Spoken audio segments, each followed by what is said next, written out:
Why Gene Hackman's final film bombed at the box office. The entertainment community recently lost an icon when the legendary Gene Hackman died at the age of 95.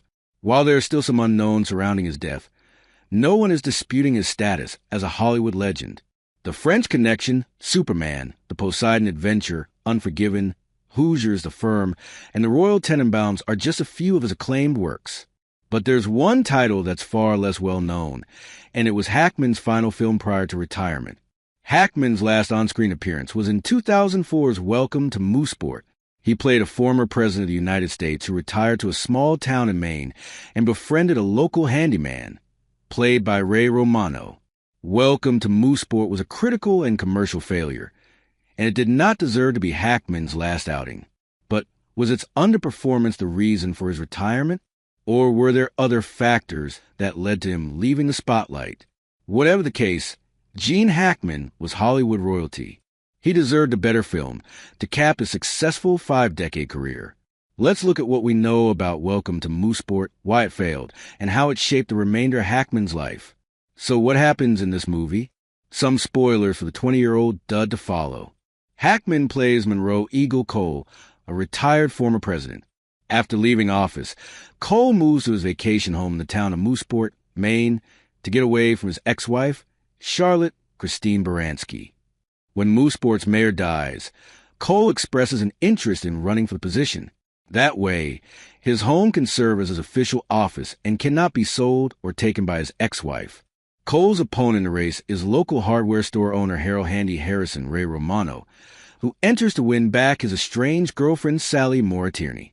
Cole brings his established Washington insiders to assist his Mooseport campaign, while Handy refuses to resort to cheating or dirty politics.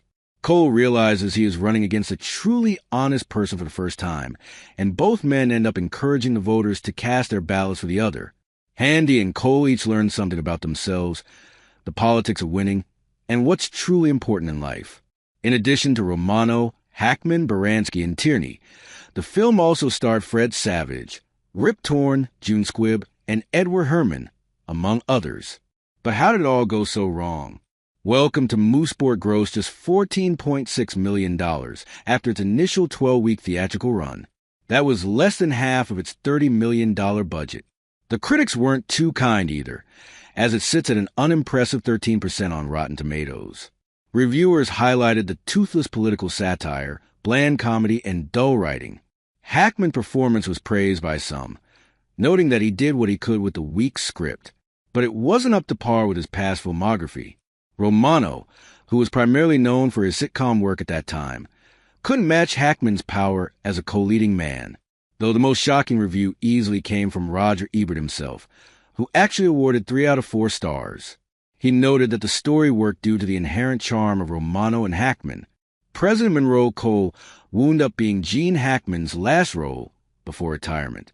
So, did Welcome to Mooseport's failure kill Hackman's entire career? No, not directly. Shortly after its release, Hackman gave an interview where he outlined that he had no upcoming projects lined up and was effectively retired. He would later explain that he officially retired for health reasons, citing the stress that acting placed on him. Despite this, he didn't leave the industry entirely. Hackman narrated 4 episodes of the NFL series America's Game, the Super Bowl champions, in 2007.